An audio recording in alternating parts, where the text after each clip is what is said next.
Boas-vindas à nossa análise de hoje. E olha, nós temos um tópico pela frente que é simplesmente fascinante. A gente vai investigar a fundo o que exatamente separa os atletas de elite, aqueles monstros dos esportes coletivos, dos meros novatos. Para isso, vamos mergulhar numa meta-análise e revisão sistemática incrível que foi atrás de entender os comportamentos de busca visual no esporte. O grande objetivo aqui? Descobrir se o famoso olhar clínico dos campeões realmente existe ou se é só mito. E a grande pergunta que dá o pontapé inicial na nossa investigação é justamente essa. O que faz a visão de um atleta profissional ser tão superior à de um amador? A gente sempre ouve na cultura popular aquela ideia de que os especialistas têm olhos que literalmente enxergam tudo mais rápido. É como se eles tivessem uma visão sobre-humana, processando um monte de quadros por segundo numa velocidade que pessoas comuns jamais alcançariam. O senso comum acaba ditando que, bom, se eles reagem mais rápido a uma bola cortando o campo, é porque eles devem ver mais rápido, certo?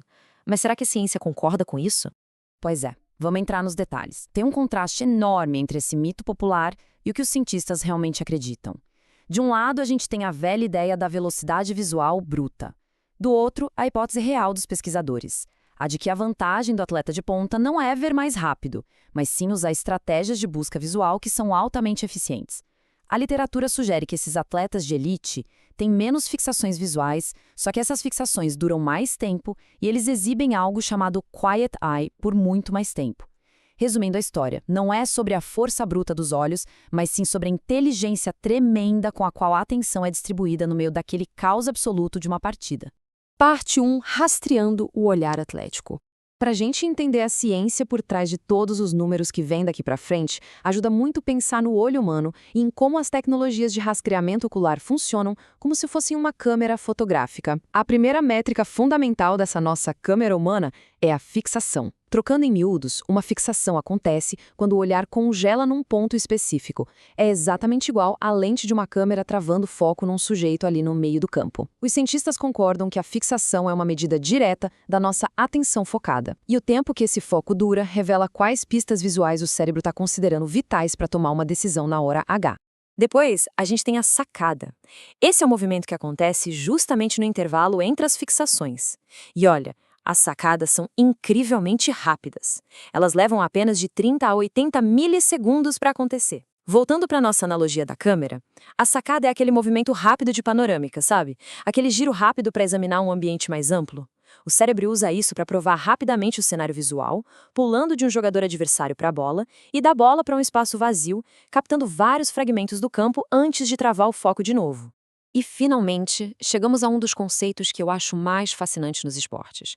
O quiet eye, ou o olho quieto. Essa é aquela pausa crucial de milissegundos, a última fixação que o atleta faz logo antes de iniciar uma ação motora importante. Pensa num arremesso no basquete ou num chute a gol no futebol. Para ser considerado quiet eye, esse foco tem que durar no mínimo 100 milissegundos. É literalmente aquele instante quase mágico em que o cérebro silencia todas as distrações, reúne as informações mais importantes e aperta o gatilho para a execução do movimento. Parte 2. O detetive da meta-análise. Vamos ter uma olhada em como os cientistas agiram como verdadeiros investigadores aqui. 6.257. Esse número absurdo representa a escala inicial dessa investigação toda. Eles com certeza não começaram pequenos. Os pesquisadores varreram as principais bases de dados acadêmicas e encontraram essa montanha de registros sobre visão esportiva. A partir desse oceano de dados brutos, o grande desafio era separar o joio do trigo. Eles queriam encontrar apenas aqueles testes comparativos diretos, colocando amadores lado a lado com profissionais de alto nível. E esse diagrama de fluxo na tela ilustra perfeitamente essa complexidade e a queda impressionante nos números. Começando com milhares de registros, removendo o que era duplicado e avaliando título por título de forma metódica, os cientistas conseguiram destilar toda aquela imensidão em apenas 22 estudos. 22 estudos que eram de fato utilizáveis e confiáveis para fazer essa comparação visual definitiva. É um trabalho de filtragem insano. Parte 3. O que os dados revelam? Chegou a hora de descobrir o que essa análise cruzada finalmente jogou na mesa.